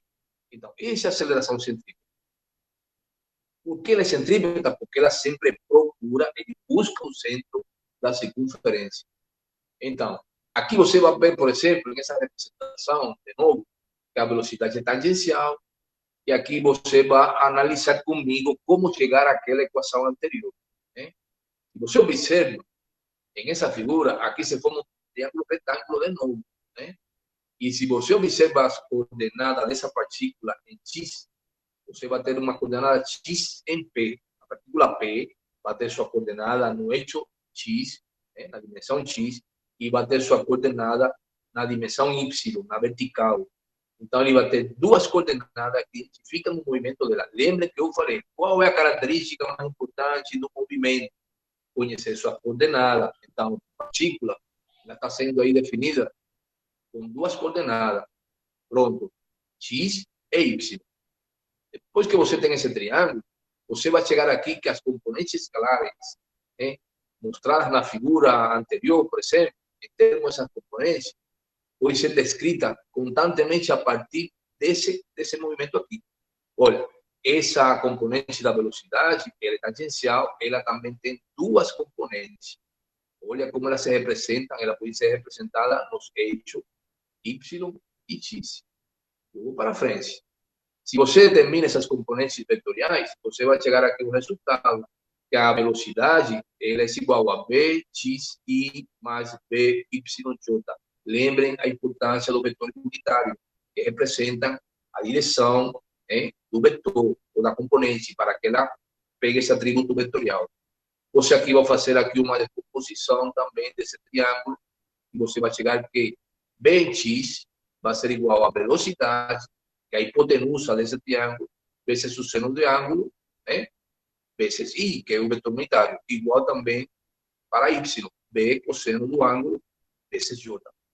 Depois que você tem isso aí, você vai lembrar o triângulo que a gente viu na figura anterior, né? E vai comprovar que existem a mesma característica.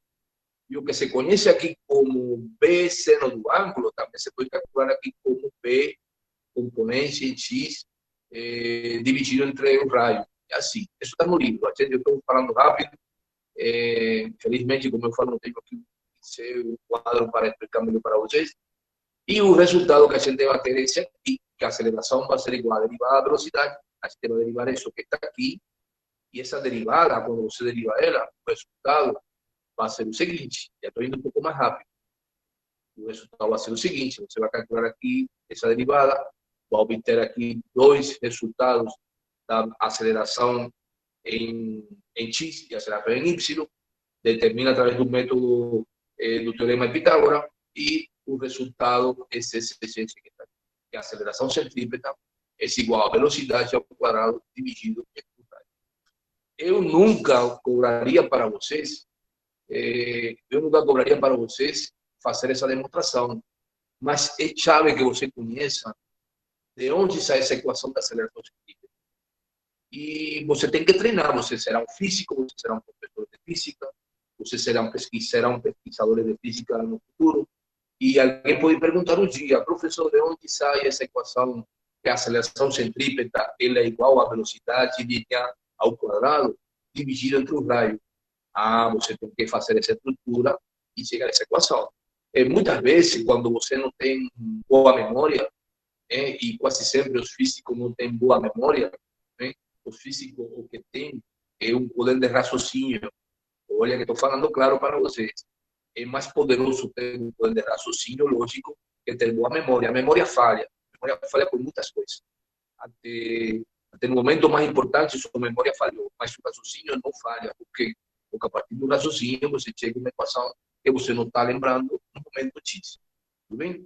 Então, eu não vou cobrar nenhuma prova, eu não vou cobrar nunca o conhecimento de vocês como avaliação.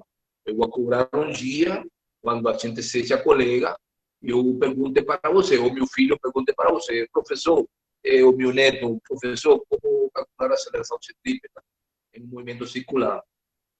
Aí você tem que dar essa dica a partir do que a gente colocou aí, do movimento na circunferência. Tudo bem? Da componente no eixo X, das componentes no eixo Y, da velocidade no eixo X, da velocidade no eixo Y, como estabelecer uma função trigonométrica, como derivar a velocidade em função do tempo para chegar à aceleração, e como, a partir do teorema de Pitágoras, se calcula essa aceleração e se chega a esse resultado. Tudo bem? Aqui até tem uma integração matemática que todo mundo deve saber. O seno de θ ao quadrado mais seno de θ ao quadrado é igual a 1. Mas isso Você pode aprender de memória, tudo bem. Isso é uma integração, se chama integração matemática. Isso é um constante matemática. Digo no meio, mas tudo bem. O mais importante de hoje é que você saiba que a força centrípeta, a aceleração centrípeta, olha, estou falando já de força centrípeta, ainda não chegamos lá. A aceleração centrípeta é igual à velocidade linear ao quadrado dividido entre o raio. E se você conhece a velocidade linear, você pode chegar a uma conclusão que a aceleração centrípeta ela também tem outra fórmula em função da velocidade angular. Eu vou deixar isso para vocês fazer aí. Pronto. Então, aqui você tem agora algumas características, né, da aceleração tangencial, né, porque da mesma forma que existe a aceleração centrípeta, também existe a aceleração tangencial. Por que existe a aceleração tangencial? Lembre que eu falei. A aceleração tangencial é aquela que sai precisamente por ser a velocidade tangencial e por não ser uma velocidade constante no movimento circular. Entendeu? Quem é constante no movimento circular uniforme é a velocidade angular. Então, vamos ver essa característica. Igual ao módulo da aceleração escalar. Hein? Ou seja, a tangencial, a aceleração tangencial é igual ao valor da aceleração escalar. A direção é tangente à trajetória. O sentido é o mesmo da velocidade. Se o movimento for acelerado e oposto ao da velocidade se o movimento for retardado. Tudo bem. Estão entendendo o que estamos falando aí, hein? Você tem aquela seta, aquele vetor que representa a velocidade tangencial. Se o movimento é acelerado, a aceleração coincide com esse vetor em direção e sentido. Se o movimento é retardado, a aceleração tem um sentido oposto a esse vetor velocidade. Então, no movimento uniforme, o módulo da velocidade vetorial não varia. Hein? De modo que a aceleração tangencial é nula. Isso é o caso do movimento uniforme. Olha aí, a aceleração tangencial só comparece em movimento variado e independente do tipo de trajetória, retilínea ou curvilínea. Então, a gente agora, por enquanto, tem uma informação interessante. No movimento circular uniforme, a aceleração tangencial é igual a zero, é nula. A gente vai estudar depois um movimento acelerado, que aí a aceleração já ela tem um valor. Então, o que eu queria falar agora, olha que interessante, eu não vou falar aqui muito, mas a aceleração centrípeta. Isso é que mais nos interessa agora no movimento circular uniforme. Ela, na expressão, essa que está aqui, que a gente já conheceu ela, né? A gente tem que botar um livro e eu peço para que todo mundo estude e determine como chegar a essa equação aí a partir da explicação do livro. Né? Essa relagem que eu coloquei aí dá uma explicação, mas o livro é muito mais eficiente porque tem uma linguagem mais coloquial. Então, essa é a expressão da aceleração centrípeta. Aqui tem como elemento a velocidade linear, tem um raio de curvatura da trajetória. A aceleração centrípeta ela é perpendicular à velocidade. Por que perpendicular? Porque ela apunta, ela busca o centro da circunferência e é orientado para o centro da curvatura da trajetória, ou seja, o centro da circunferência. Se você lembra que velocidade linear, porque a velocidade angular é igual à velocidade dividido entre o raio, então você tem aqui outra equação. Você vai substituir aqui, no lugar de velocidade, você vai colocar aqui velocidade angular vezes o raio ao quadrado, cancela um raio com outro raio e fica aqui velocidade angular ao quadrado vezes o raio, que é outra fórmula para a aceleração centrípeta, onde a velocidade angular é W e o raio é R. Tudo bem? Então, gente, a aceleração centrípeta indica a variação da direção de X. Olha aí, em todo momento, a aceleração centrípeta atua sobre o movimento de rotação e ela indica a variação dessa velocidade. Lembre que eu estou falando que essa velocidade linear no movimento circular, ela varia porque ela vai mudando de direção. Ela pode ter um valor constante, ela pode ser um valor X constante, mas o que muda em ela é o vetor, que ela vai mudando de direção constantemente. Tudo bem? E a soma vetorial da aceleração tangencial e a aceleração centrípeta,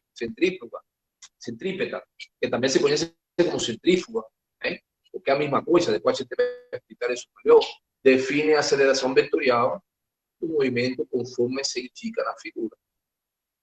Já isso aqui é para o caso de um movimento acelerado, você vai ter aqui aceleração tangencial, você vai ter aceleração centrífuga ou centrípeta, e o resultado dessas duas, vetorialmente, vai ser a aceleração do movimento circular. Porque olha qual a direção, não é nem para o centro e não é nem tangencial, é a resultante dessas duas acelerações. Por isso, você pode estudar como uma suma vetorial. Então, gente, a partir de aqui, eu já termino todo o que se relaciona com movimento de uma partícula no plano. Está tudo certo aí? Dá para estudar? Agora começa nosso momento de treinamento com exemplos em exercícios e problemas. É um pouco difícil, mas a gente tem uma lista de exercícios, e essa lista de exercícios ela vai aparecer com um objetivo. Você possa continuar treinando para a nossa prova. Então, o que a gente estudou até hoje? O que a gente estudou até hoje? Já vou começar aqui nosso processo de revisão com vistas à nossa primeira prova. Mas antes de falar, eu gostaria de perguntar alguma coisa que você acha que não está dando certo, alguma dúvida, pode falar agora, pode se manifestar, porque a partir de agora vamos começar com exercícios, já para a nossa primeira prova. Então, alguém tem alguma coisa que acrescentar, alguma coisa que não entendeu, alguma dúvida? Está todo mundo aí? Está todo mundo aí? Ou o pessoal está na rua? Geral aqui, professor. Estamos aqui, professor. Sim. Então, está tudo certo, gente. Então, vamos para frente. A gente vai ter alguns minutinhos aí para orientar esses problemas que vão ficar pendentes. Hein? Eu orientar os problemas, eu poderia ter resolvido o problema com você, mas são muito simples. É para ganhar vista, para ganhar conhecimento e treinar com o conhecimento que a gente tem. Eu vou falar o que vai acontecer na próxima quarta, os que chegaram um pouquinho tarde e os que não chegaram ainda, porque hoje não tem muita pessoa na sala virtual. Eu fico até preocupado, porque eu não gostaria que vocês decidiram, mas também eu quero que todo mundo faça um esforço. Deixa eu falar de novo o informe que eu passei para você no início da sala. Nossa prova deveria ser segundo plano de ensino, segunda-feira, mas a gente precisa treinar um pouco segunda-feira com uma aula de atendimento, uma aula de exercício, uma aula onde a gente vai a tratar de resolver esses problemas que eu deixei aí. Eu não estou querendo falar que a prova vai ser um desses problemas. Como eu falei, ainda não tenho a prova em mãos. Eu vou elaborar essa prova agora no final de semana, tranquilo, sempre pensando em vocês, sempre pensando em uma saída mais eficiente para esse processo difícil que a gente está. Com certeza, se tivesse sido uma aula presencial, eu colocava uma prova para quebrar a cabeça. Eu imprimia, porque eu gosto que você também quebre a cabeça comigo aí. Mas agora não dá para isso. A gente vai colocar uma prova de simples para mais simples. Olha aí. E a gente ainda não definiu se vai ser literal. É difícil uma prova de física não colocar fórmula, não colocar um problema. É muito difícil. Até me sinto triste. Mas mesmo assim, a gente vai pensar com carinho. Então, segunda-feira, a gente vai ter essa aula de exercício. E quarta-feira vai ser nossa primeira prova de cinemática. Essa primeira prova de cinemática, ela vai ter um elemento interessante, que vai ser pelo Google Classroom. Como eu falei para a Amanda e para o Paulo e para os outros colegas, a gente vai se encontrar quarta-feira, às 18 horas. A gente vai dar indicações e vocês vão abrir o Google Classroom, a sala virtual, e aí você vai ter depositado em cada um de vocês, cada link de vocês, sua prova. E você vai ter um tempo de 2 horas para fazer sua prova. Então, eu preciso conhecimento, eu preciso treinamento, eu preciso que você estude, eu preciso que você resolva todos os problemas que eu deixei, mas não vão sair desses problemas. Vão sair elementos relacionados com esse problema. Tudo bem? Então, você vai resolver. Não consegui resolver o problema. Não quebre cabeça. O importante é a teoria. Porque agora todo mundo vai pensar: professor, não estou conseguindo resolver o problema porque está muito complexo. Olha, aí tem problema de todo tipo. O que eu quero é que você conheça a teoria física, conheça o conceito de física relacionado com esse tema que a gente já trabalhou até hoje. Só cinemática.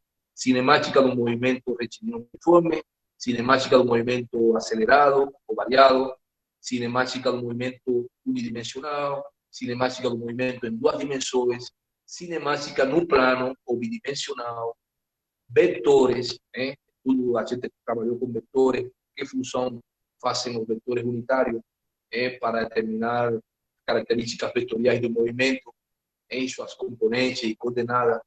Pronto, esse vai ser nosso tema de avaliação. Em duas coisas importantes: movimento retilíneo, movimento balístico, ou movimento de projétil, e movimento circular, que a gente acabou de ver aqui. Pronto. Então, vamos agora a ver aqui. Eu vou deixar orientado esse problema para que você comece a trabalhar. E na próxima aula, vamos começar com esse problema. Você vai resolver. Na próxima aula, eu vou botar ainda mais uma lista de exercícios no Google Classroom. Já exercício um pouco mais simples. Daqui a segunda-feira, eu vou botar uma lista de exercícios mais simples, muito mais literais, para ir treinando você enquanto a nossa prova. Eu não tenho essa lista ainda, eu vou começar a preparar a partir de hoje à noite. A gente está um pouco estressado com a residência, solicitando que mais defender agora, mas a gente vai arrumar um tempinho. Então, vamos ver alguns problemas aí que eu deixo para você em essas slides. Esse primeiro aqui fala sobre um corpo. Eu vou colocar aqui de forma grande, vou colocar em tela cheia. Então, um corpo se movimenta em trajetória circular, no sentido anti-horário. Você tem que interpretar muito toda a informação da língua. Nos instantes 3 segundos e 5 segundos, suas posições são, respectivamente, 30 graus e 120 graus. Calcular o ângulo descrito nesse intervalo de tempo e a velocidade angular média. Olha aqui a circunferência do corpo. Aí o movimento é um movimento anti-horário. Então, eu não representei nada porque você tem que interpretar esse dado. Então, a pergunta é: qual o ângulo descrito nesse intervalo de 3 segundos e qual é o ângulo descrito no intervalo de 5 segundos? Com certeza, muitos de vocês se mandam a falar: para 3 segundos, 30 graus. Para 5 segundos, 120 graus. Não, senhor, olha a resposta aqui. Olha a resposta aqui. Você tem que calcular aí qual é o ângulo em radianos. Bem? E estamos falando nos instantes de 3 segundos e 5 segundos. O ângulo descrito nesse intervalo de tempo, de 3 segundos a 5 segundos, quanto se corresponde. Tudo bem? E determinar a velocidade angular média. Como determinar a velocidade angular média em radianos por segundo. Então, aí você tem todo para trabalhar. O outro problema é esse aqui. A Lua gira em torno da Terra, completando uma revolução em 27,3 dias. Suponha que a órbita da Lua seja circular e tenha um raio de 385 mil quilômetros. Olha, esse é o raio da órbita da Lua. Determine a aceleração da Lua nesse movimento. Aqui é muito simples e a resposta é 0,0027 metros por segundo ao quadrado. Você vai observar que a Lua ela tem uma aceleração muito pequena. E aí você vai descobrir uma coisa interessante. Eu não vou falar agora, vamos ver se é o problema. Outro exercício aqui: uma partícula inicia seu movimento no ponto A, segundo a figura, e percorre a trajetória com velocidade angular constante. Esse é o valor da velocidade angular, π sobre 4, ou π sobre 4 radianes por segundo. Radianos por segundo. Determina a função horária do movimento. Vai determinar a função horária do movimento circular. A função horária escalar do movimento. Tem duas funções: uma horária do movimento e uma função horária escalar do movimento. a posição da partícula no instante 3 segundos e o instante em que a partícula completa 8 voltas. Ou seja, o tempo, instante é tempo em que a partícula completa 8 voltas. Então, esse vai ser um tema para começar nossa próxima aula. Eu espero que alguém possa fazer sua apresentação. Né? Se alguém faz uma boa apresentação, aí eu posso até exonerar da prova. Olha, né? Eu vou fazer isso também para algum de vocês. Então, segunda-feira, se alguém quer apresentar a resposta de um desses problemas e dos outros que vão para frente, e prepara sua apresentação em slide e apresenta para todos nós, né? Eu até posso avaliar aí, exonerar da primeira prova. Estão escutando? Professor? Sim, Aí, vamos lá. Eu estou dando essa possibilidade. Sim, professor. tipo assim, tem esses problemas. Se eu resolver um desses problemas, fizer umas slides, tudinho, apresentar para toda a turma com todo o meu conhecimento e tiver certinho assim, aí o senhor me elimina da prova, é? Muito bem, entendeu, Paulo? Isso aí. Ah, Então, eu estou dando essa possibilidade. Se alguém de vocês, esse problema que eu estou deixando, pode ser esse, pode ser outros, e você pode apresentar esse problema, né, com slide, em slides, como se você fosse um professor, e dando uma explicação do problema para toda a turma, na próxima aula, os 4 primeiros que façam isso, né, eu posso exonerar da prova, da primeira prova, tudo bem? Então, está valendo. Estamos estudando. Ok, professor. Mas são os 4 primeiros, tá? E aí eu não quero briga. Beleza. Então, se preparam agora, tem o final de semana. Então, olha os problemas que eu estou deixando aqui. Esse é o terceiro. Acá aparece esse 4, que já é de movimento no plano. É um gato que atravessa correndo um estacionamento de veículo, onde um par de eixos cartesianos foi desenhado. A trajetória percorrida pelo gato é tal que as componentes cartesianas do vetor são essas que estão aqui. Calcule o vetor de posição, né? E calcule também a posição do gato para os tempos esses que estão aí. Esse é o problema já de um movimento de um gato, dando uma equação, né? Em função, ou seja, uma função de x no tempo e de y no tempo, com essas equações que aparecem aí na amarelinha. Tudo bem? Tem outro aqui do exercício anterior. Olha, esse exercício pode ser resolvido por 3 colegas. É o mesmo exercício, só que agora calcule o valor da direção do vetor velocidade em um tempo de 15 segundos. E esse mesmo, da mesma forma que os casos dos exercícios anteriores, determine o valor e a direção do vetor aceleração do gato em um tempo de 15 segundos. Ou seja, você pode se juntar 3 colegas e fazer esse exercício 1, 2 e 3 e apresentar um a continuação do outro. E você explica para tudo. Não pode falhar, porque eu vou trabalhar. Bem? Estou dando dicas aí para facilitar a nossa avaliação. Exercício 4. Um avião de salvamento está voando. Esse aqui. Esse aí parecido àquele que a gente deixou, lembra? Então, a pergunta era. Desculpem aí. Esse aqui, em que ângulo da mira o piloto deve lançar a cápsula de salvamento para que esta caia bem próximo à pessoa. É parecido àquele que a gente resolveu anteriormente, mas olha, é uma boa aproximação. Tem esse outro aqui, onde um filme, o cara pula, e aí você vai interpretar aí também o problema. Eu pretendo que vocês consigam resolver esse problema. Esse outro aqui de um navio, entendeu? Um navio de guerra ancorado a 560 metros da costa, encontra-se uma bateria de canhões, um canhão de defesa está localizado ao nível do mar e tem uma velocidade de tiro de 82 metros por segundo. Qual o ângulo de elevação da boca do canhão para atingir um navio? Ou seja, que aqui desde a beira do mar, vai fazer o lançamento de um projétil para bater aqui esse navio. Então, qual é o ângulo que o cara, operário do canhão, tem que colocar o canhão para que ele possa dar aqui na mira do navio.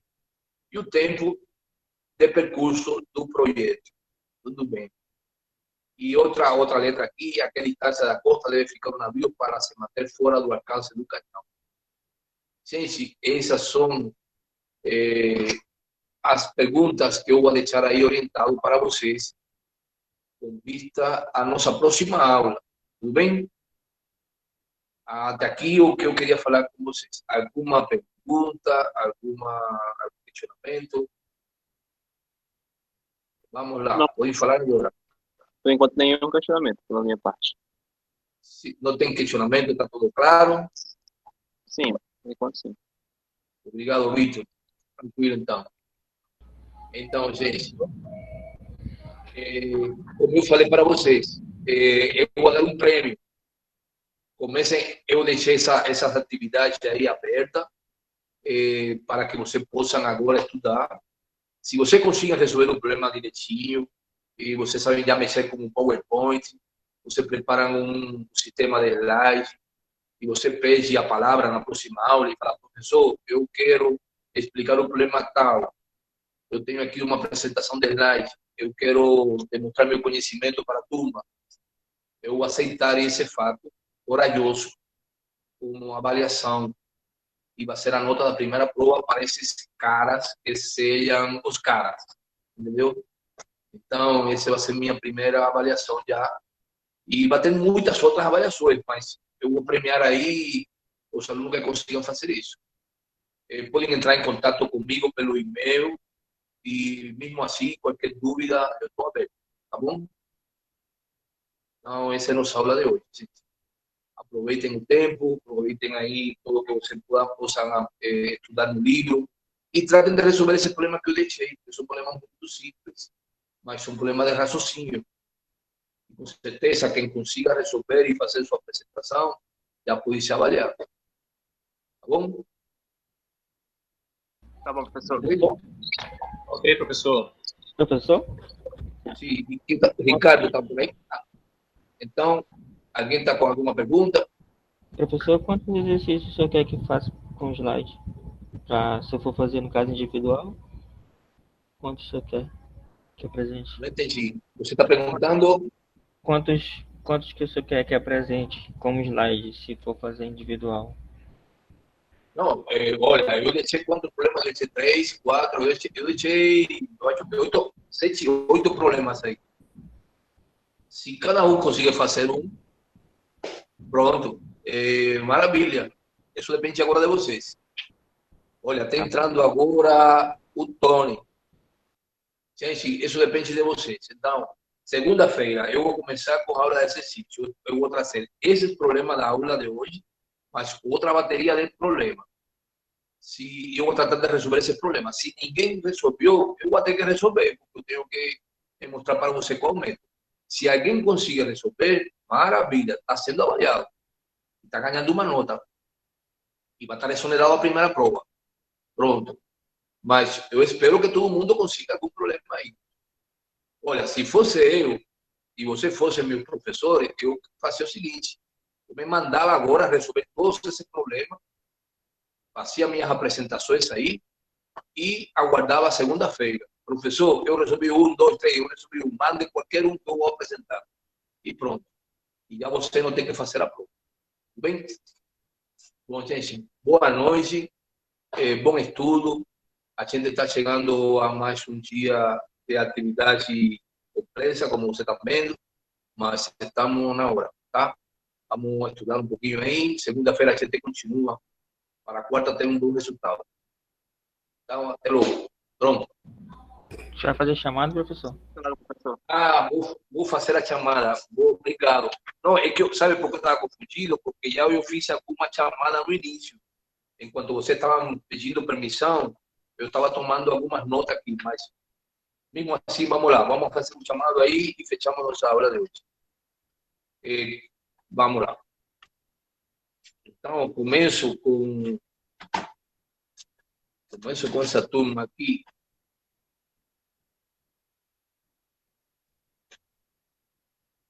Vamos lá. Adonai, está por aí? Eu vou rápido. Adonai, Andrei, Presente. quem está falando? Andrei. Adonai ou Andrei? Andrei. Ah, tá. E Adonai não está aí?